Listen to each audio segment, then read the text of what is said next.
this is the big one right here. A lot of people have asked, okay? I've even noticed in social media, people were asking other people, okay, and I look in the comments and I kind of chuckle to myself.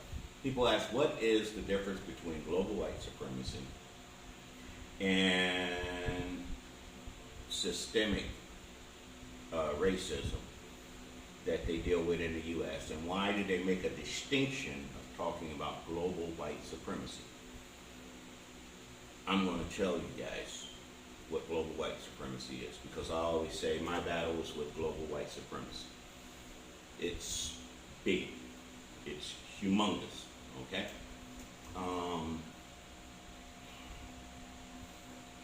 It has end game, okay? It has various factions in it, okay, all operating within it, trying to get various end game. Get to the end game. The end game is control of everything. Total global control. Who's that one guy? Huxley and Orwell both have different visions of the future, okay? From Americans most understand either of these two. I think his name is either Huxley or Buckley or whatever. Anyway, I read about him when I was in school. I'll have to Google and find out his correct name. But he gave his predictions or whatever of how the world's going to be, sort of like Orwell. And his culminated in people giving up their freedoms, their rights, their sense of being through trickery.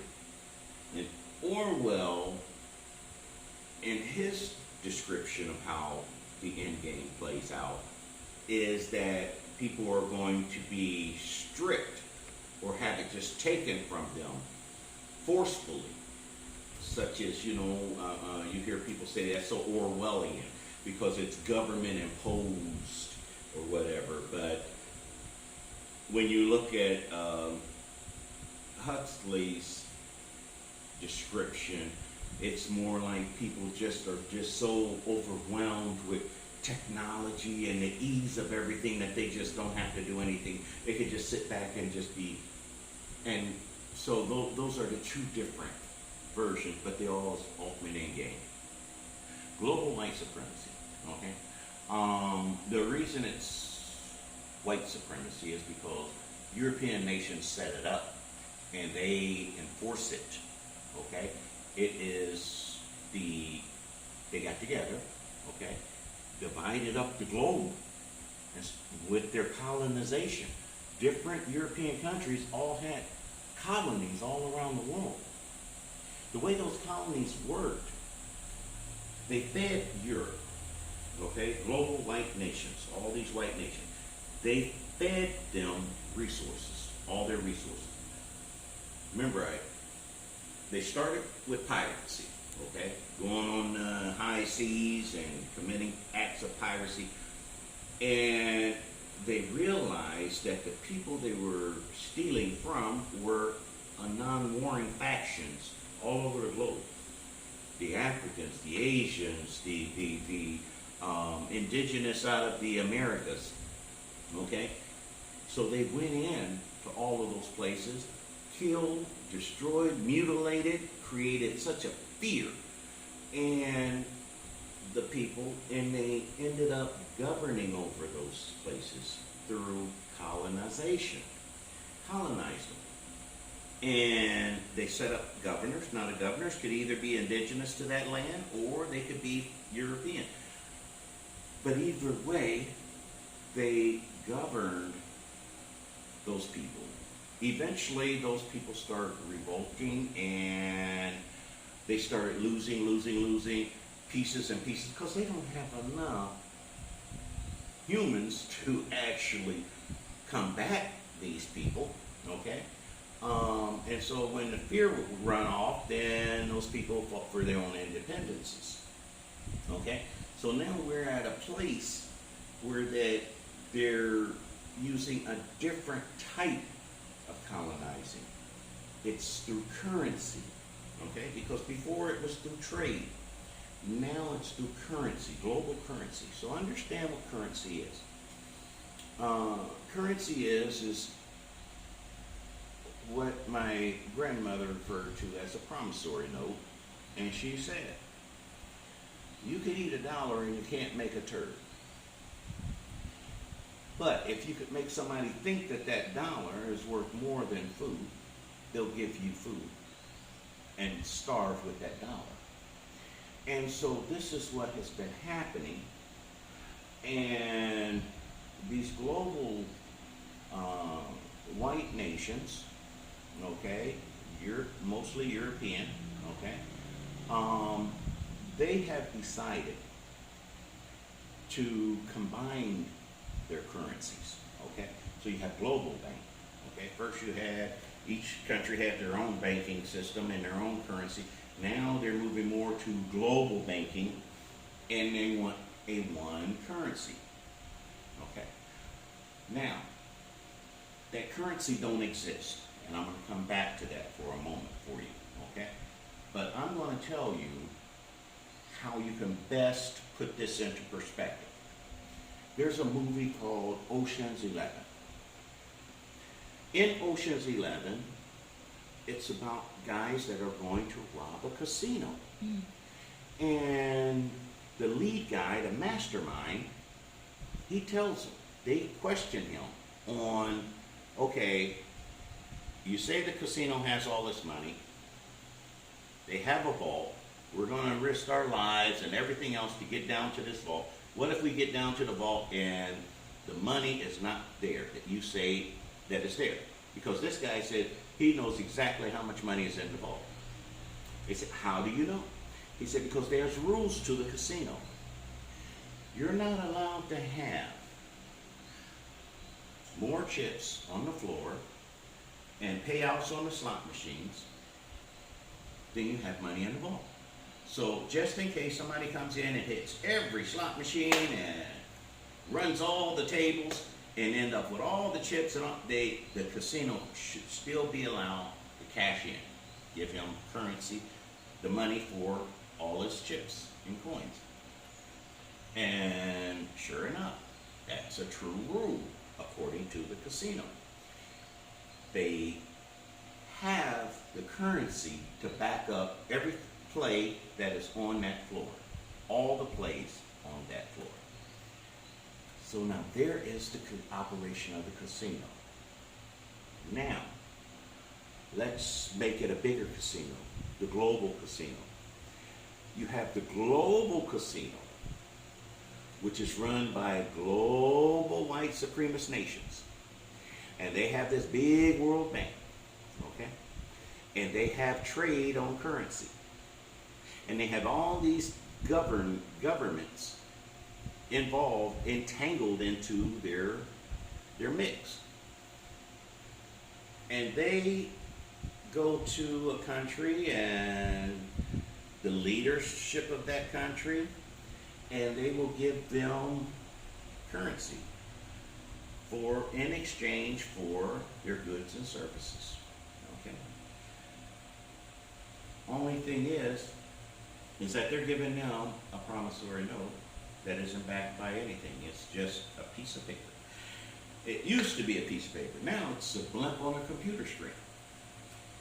It's non-existent.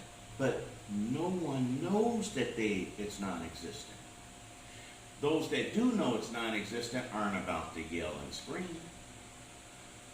We had one world leader that wanted to expose it, and it was Saddam Hussein. A lot of people don't know this, but Saddam Hussein was capturing currency. He was sending out his oil merchants, okay, to go out and collect only currency. He was taking currency off the market. He had trillions of dollars, US dollars, in his country. And that's why the United States had to go in there. because he's taking currency all out of the mainstream, which would have caused a run on currency. And they needed to stop him before the world started noticing, hey, somebody's removing currency. We're getting ready to have a run on currency, and a run on currency will drop the World Bank, okay? So they went in there, and the main thing that they were sending U.S. soldiers after was those palaces where all that currency was at. Get that currency, get that currency. That was what they were after.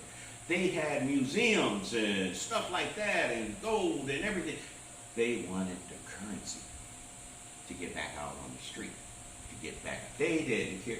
A lot of those soldiers went and got that currency, turned it in to their commanders and stuff. I talked to many of them that told me when they walked in and they seen $400 or $500 million in stacks. And they wanted to pocket it, and here the other guys is making them feel guilty. Oh, don't take that. We're not allowed to take that.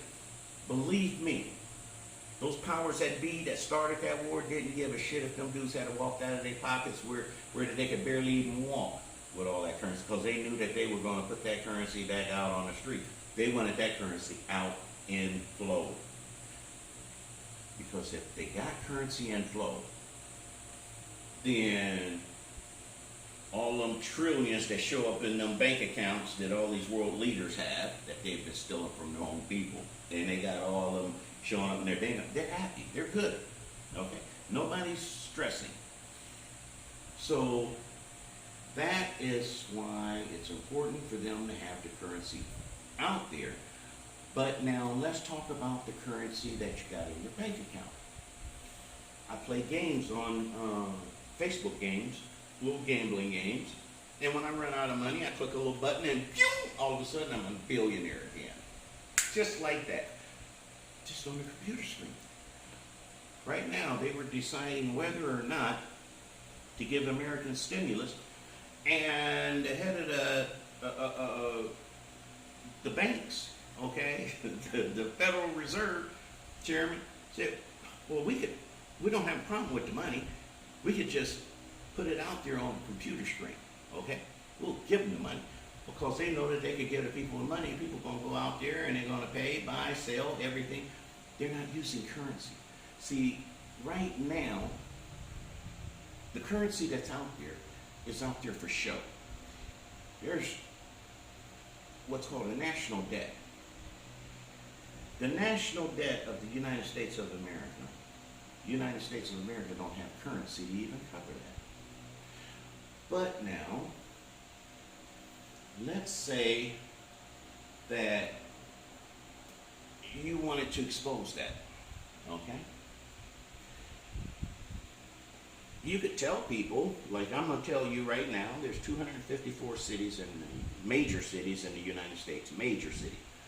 Let's put a U.S. Mint in each one of those cities.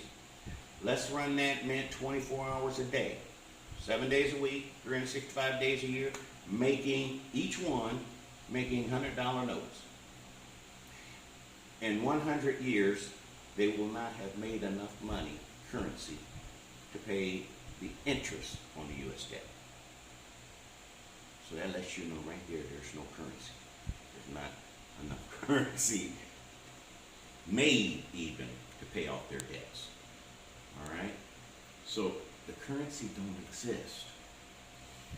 And what's happening now is you have the different factions, different governments, and out of the U.S. government, you have about 4 factions. They all know that it's going to crumble.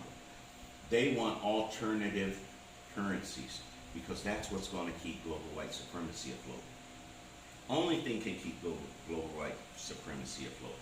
Because if currency failed, if the banking system failed, global banking totally collapsed, U.S. dollar, which is the only trading mechanism for oil, U.S. dollar collapses. It's worth nothing.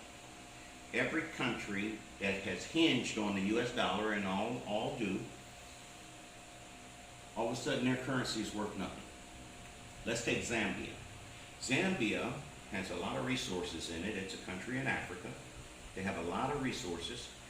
And China runs their mines, okay? Gives them currency for all the mining products. The government takes in that currency and don't give it to the people because in Zambia, the people are very poor, very poor. Unemployment in Zambia is whopping 25%, okay? Unemployed. Those who are employed make only merely $1, $2 a day. In those mines, those Chinese-run mines, the truck drivers are Chinese. The laborers are Chinese. All the non-essential workers are Chinese even. Every worker in there, they do not hire Zambians. No Zambians allowed to work in those mines. And you scratch your head. How can a government allow that to happen to their people? Another country come in and mine your resources and deny your people opportunity, employment opportunity. They can't feed their families, they can't do this, they can't do that. Well, the government is making money. They're getting billions of dollars. And it's all showing up on their computer screens. Now, okay, here's what's happening, going to happen. When everything collapses, that dollar ain't worth nothing. The computer screens go blank, okay? Their credit cards go blank. Everything goes blank. The people are going to rise up. You can't stop them. You can't stop them. They're rising up. In every country in the world, the people are going to go slap damn crazy. Because they're going to say, hey, we want to eat. We got this food here, or we got this product here. We're going to take our product and go get food from this country, and they're going to set up their own trade systems, okay? Which is going to be, if you don't have nothing, you don't get nothing. Here's where cream rises to the top, okay? Those countries are going to experience a serious regime change because now all of a sudden, all these people you call oligarchs and wealthy and one percenters, they don't have anything. They're not worth anything because you've disallowed them to set up an alternate financial system, currency system. That's what you have to fight against. So when you going after global white supremacy, you're going after their Achilles heel. Remember, Achilles was great, powerful, could not be touched, hurt, harmed, except for at his heel. Pierce the heel and he can't stop bleeding. Okay, he'll bleed all the way out. This is their Achilles heel as currency. And to allow them to trade for anything other than what can make a turtle. If they don't have nothing to trade with, they don't get nothing. They die. Plain and simple. Okay? And they know it. They're trying to prevent that. That's why they talk about resources. Now, two things I'm going to tell you about is I'm going to go into the large casino, and then but first I'm going to tell you about the resources. Take all the people of the world, everybody that lives on the earth today, right now. You could put them in the state of Alaska, give them all a plot of land and a house. That's everybody on the globe. So there is no reason, if you do that, look at all that land mass. No humans. So, no, there's not an overcrowding of people. So when you hear someone talking about thinning the herd and getting rid of people, population, and this and that, they're talking from a greed standpoint. And it's only going to be someone who's European who has the concept that to save white life, okay? Because black and brown don't have a problem with resources. Because throughout the world, on every continent except the European continent, there's 100% sustainable land, okay? But the Europeans aren't 100% sustainable. They need to be fed by other countries, and they don't have anything to trade with. And so therefore, they're trying to figure out a way to surgically remove the black man from black land, the brown man from brown land, and the yellow man from yellow land, so that they can have their resources to survive. They look for alternate survivals in case they're not able to survive here on Earth, in case it gets to the point where they actually have to drop the bomb on these black and brown nations and destroy them, but they destroy all the resources as well. In case that happens, they want alternate places to go. Okay, they're looking for an alternate survival plan. It's all about white survival. And when you know that, then you know what you're up against. Okay? In America, black people die from this COVID-19. Only place in the world. But you'll never hear black people saying this because they're too ignorant to look past that. Because they want to be all inclusive in dying with white people. But they don't die in Africa. The month of January, when it came out about the COVID-19, the president of Madagascar announced, we have a cure for that. He had a cure before it happened. He's a mulatto gentleman, Google him. He came out and told them, he said, we were already ready for this. We knew that you people was trying to wipe us out, trying to come up with some way to kill us. And we prepared ourselves. So they have an herbal treatment, costs less than $1, okay? It's a bottle, you drink it, boom, you're cured of COVID-19. Many countries in Africa have jumped on his bandwagon, and they're in Nigeria, they've got, I think they have over 100 people who claim to have a cure, who get these herbal treatments and stuff, and so the governments are trying to license them. But not one time will you hear mainstream media mention Africa when they mention COVID. And you won't hear black Americans mentioning it. I have 3 black women on my Facebook page that have lost their husband during this COVID thing. And it's almost like them black bitches is bragging about the fact that their husbands is dead from something that they could have cured him from months ago. You can get the herbal treatment. It's so easy to get to cure it. There are countries, if you Google it, there are countries that do not, no one has ever died from the COVID, but those are also countries that bought herbal treatments from Madagascar.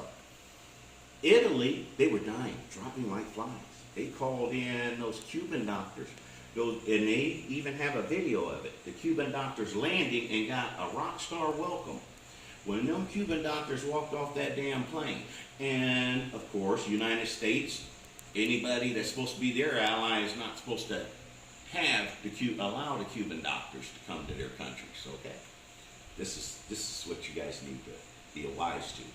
Those Cuban doctors came in on the phone with Madagascar and Nigeria. At that time, Nigeria only had like 20 deaths, and they were all foreigners. Anyway, they sent the cure up there to Italy. You don't even hear about Italy anymore now with the COVID.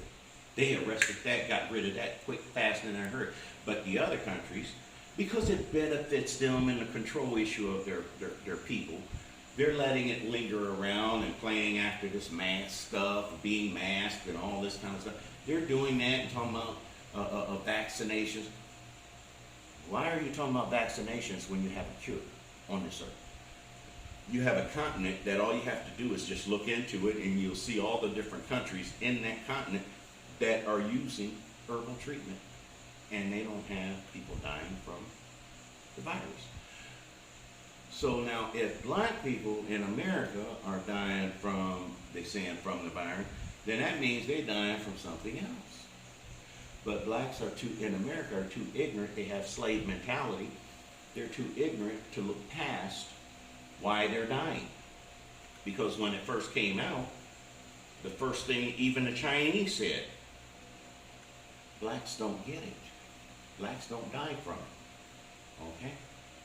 They said that about the Spanish flu. If you do your research, black folks wasn't quarantined and wasn't wearing masks and all that during the Spanish flu.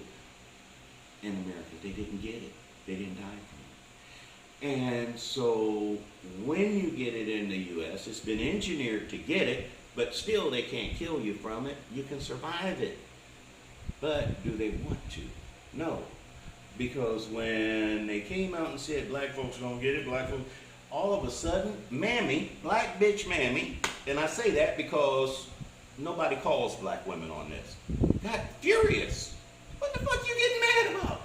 And they start posting, see, I thought y'all said black folks didn't die, but wanting black folks to die from it. Wanting news reports of black folks. The mayor of Chicago, a black mammy who's made her career killing black men. She used to be a police officer and had killed 3 black men, so she's a serial killer, her damn self. This heifer got up and told people the reason black folks dying from it because they got their eating habits and their diet. We got the same eating habit and diet as white people. White people got more cases of diabetes than black folks, more cases of hypertension than black folks, more cases of all asthma than black folks. So why in the hell are you allowing these some bitches to sit up and tell you reasons for dying? And why you getting mad about the fact that you don't die from it? I could not understand that. And so if you ask me, why am I calling them black bitches and shit, why ain't you? Why ain't you sitting up saying, you ignorant motherfucker, why in the fuck do you want to die from something you don't have to die from? They have experimented on black people, and now they got black people experimenting on themselves. Being angry because they're not included in the death toll. And so now that they are number 1 in the death toll, now they got something to do. More us dying from you. Is that what you wanted, you dumb son of a bitch? Because look all over the world. You're not. No country in the world do black people die from COVID except the United States of America. And no Negroes is happy about it. You will never hear a black person saying there's a cure. We don't die from it. There's a cure. Why ain't we exploring that? They will never do that because they have the slave mentality. So you need to know that not everybody wants global white supremacy to fall. Some people want to try to hold it up and keep it sustained, which is why I tell you about the great casino, the big casino. The big casino is, the rules are, you can have whatever you want. These are the world leaders that's in the big casino. Women, cars, beautiful home, all this stuff. Everything, all the lavishness, okay? We'll give you trillions of dollars in your bank accounts. You got all this, okay? But you can only spend it in the casino. You can only drive these cars in the casino. You can only do all this stuff in the casino.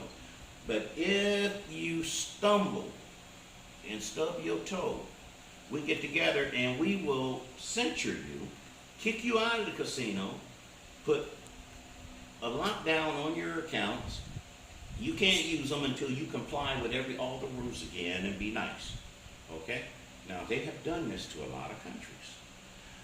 But to date, no country has ever been allowed re-entry.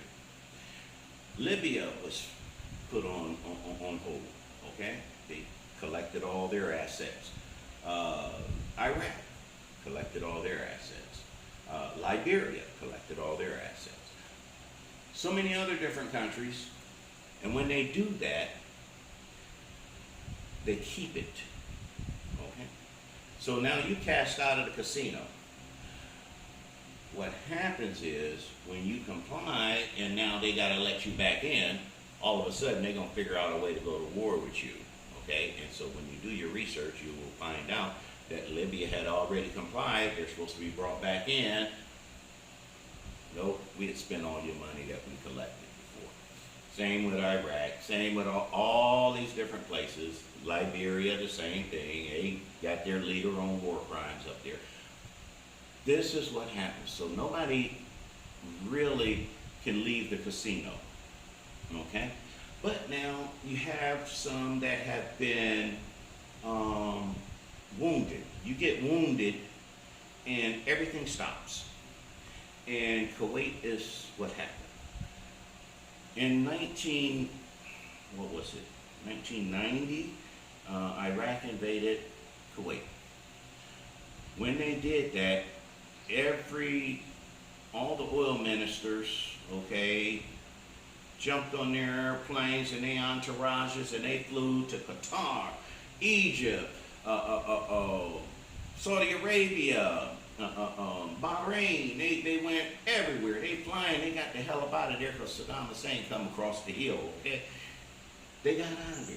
When they got to those countries, they went to use their American Express, and there was a blank on the screen. They went to the bank, no money. Everything gone. Boom. Because they had been invaded. Now Iraq has their oil fields. They are non-existent. They don't exist anymore. That's what global white supremacy is. That's that big casino. They just wiped them out. They just said, oh, you guys don't exist anymore. So Kuwaitis, those princes and kings and all that kind of stuff they call themselves, okay? The muffins didn't have nothing, okay? Egypt had a food stamp program. The ones that was in Egypt, they showed on TV, they were getting food stamps, and they put them up in a little flop hotel with roaches and shit. And they were sitting in there. But now let's remember that the Bush family paid the Bin Laden family, who was the big construction company, paid them to dig them wells, oil wells. And so the Bush family and the Bin Laden family had vested interest in them oil wells that Saddam Hussein had just captured. So being that one of the Bushes was the president at the time, he sent in, got the world to go in with him, and they went in there and they got them oil wells back for Kuwait. Well, Kuwaitis, they realized, okay, we need to diversify. Because if we ever have something like this happen again, we want to make sure we have some U.S. money. So what they did, they went to the U.S. and bought Standard Oil of Ohio. Okay, under the guise, they had to change their oil name, which was Q8, because that was the oil company in Europe, Q8 Oil. So they couldn't, Q8 Oil could not buy Standard Oil in name, so they changed their name to British Petroleum, and they bought Standard Oil of Ohio. So now Standard Oil of Ohio is owned by Q8, which is British Petroleum, which is the Bush and Bin Laden family. They get a cut of that, because the Bin Ladens are the construction company that built all those wells, oil wells from Saudi Arabia all the way to Bahrain. And it was all financed by the old man Bush, Father Bush. Back in the 40s and 50s, he financed all them drillings. That's how the Bushes got their hands on oil. They're not from Texas oil. They're not big Texas oil. They're from New Hampshire. There's foreign oil, sweet crude, what they call it. And they put Texas oil out of business. Okay? Damn near. They damn near bankrupt themselves. So that's your little educational factor there. And that's how the big casino works.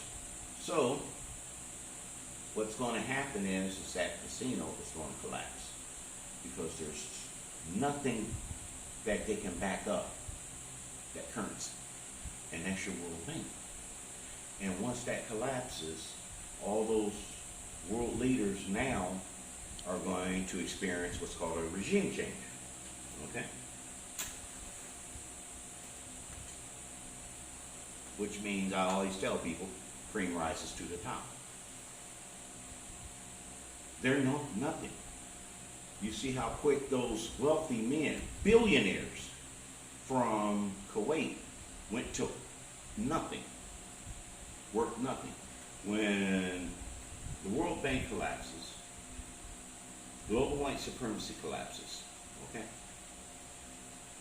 It will have nothing. You will be, if you're in transit, say you're at an airport or this or that, all of a sudden you go to use your bank card, there's nothing. Everything is wiped out. It's just that quick. That's the way it's going to happen. Everything collapses, boom, there's no ownership of anything. It is total chaos. They're trying to have alternate currency so that they can still be on top. Where I come in with my ideology is to not allow that. They're going to destroy themselves. I'm just not going to allow them to rebuild or to have any kind of alternative sort. And when I say I mean my ideology, my unity with my brothers who, like me, understand that global white supremacy cannot ever raise its ugly head on this globe again. Because it is vicious. Totally vicious. So do you guys get it? If you don't get it, I'll make another video and go more in detail. But I tried to put it into a simple way so that you can understand how this system works. Now, some of the things that's going to bring it down are already happening. You have stock market that's sitting up lying on itself. You're gambling on the stock market with money that don't exist, okay? George Bush II allowed the banks to bet with money they didn't have, to trade houses, properties that they didn't have, all that. That's like me walking into Bellagio Casino, and they're allowing me to sit down and play $1 million hands, knowing I don't have no $1 million, not 1 million, but I'm allowed to play $1 million hands and take a loss and go to another table and play $1 million hand. Just keep comping, comp. That is the way the stock market is operating today. Because when Obama and McCain walked into his office right after, before the election, they essentially told him, put a stop to that shit. So when Obama did win presidency, he made sure that he put down all these restrictions. Well, when Trump comes into presidency, he lifts those restrictions and allows them to gamble willy-nilly again with money they don't have. And that's what they've been doing. It's going to come to a head. Eventually somebody's going to call the marker. Okay, they call it calling a marker. They're going to call a marker and everything's going to go crash. Okay? These bets are backed by foreign investors, which means China, okay, Kuwait, Bahrain, Qatar. They're backing these guys' play. That means that they can call, and then they own everything. They will own all those businesses. That's the reality. That's getting ready to happen. But then what's the sense in owning them if currency is not going to be accepted? So that's the reason why they're kind of like in a catch-22. We can let the market crash, but we let it crash, we crash. And somebody like me is saying, I want it to crash. And what I look for is civil disobedience. In America, civil disobedience. And with the George Floyd, why I tell people it was hijacked because a billionaire paid Black Lives Movement leadership a lot of money to get out there and start protesting George Floyd. He's seen an opening because what he was worried about, and it has been foretold, that the only one to bring down America is the black man. Okay, and they know this. They sit up, they love dealing with all these soothsayers and fortune tellers and stuff like that. The secret to the fall of America is the black male. Civil disobedience. This is what J. Edgar Hoover warned the governments about. Okay, is that black man. Okay, he's dangerous. He's going to bring this country down. He's going to take us without firing a shot, which is through civil disobedience. So what this wealthy man paid all this money financing all these demonstrations all over the globe, Black Lives Matter movement, okay, that was to preempt the anger that will be displayed by the black man in America. So let me have control of this situation to stave off my money. Because see, billionaires don't do shit unless it's self-fulfilling, okay? It serves their interest. because all these major corporations got behind that, and every major corporation got Black Lives Matter. Okay? It's a financial benefit to them to play it off as a cliche, because the reality is that they can't stop the bloodlust of the ones they sick their pit bulls out to keep the black man in check, but the pit bull has gotten too bloodthirsty. That some bitch is just killing and murdering and just is so in the open, and now them powers that be are shaking because they're wondering, how can we stop this? We need to slow it down. It worked for a while, but now it's to the point where that eventually they're going to hear a black man say, I don't give a damn.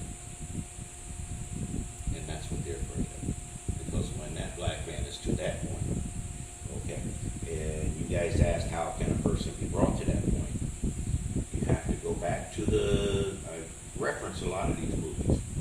Go back to the movie The Godfather.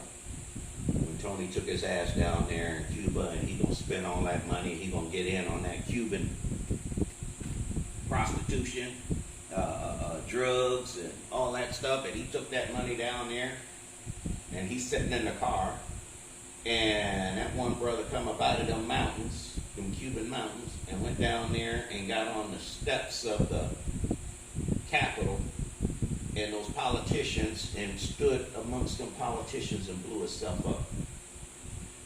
And that joker closed his suitcase up with all that money and got on the plane and got the hell out of there, because his mindset was, if this man is to that point where he don't care about his life as long as he takes that man's life, I don't want to have nothing to do with that.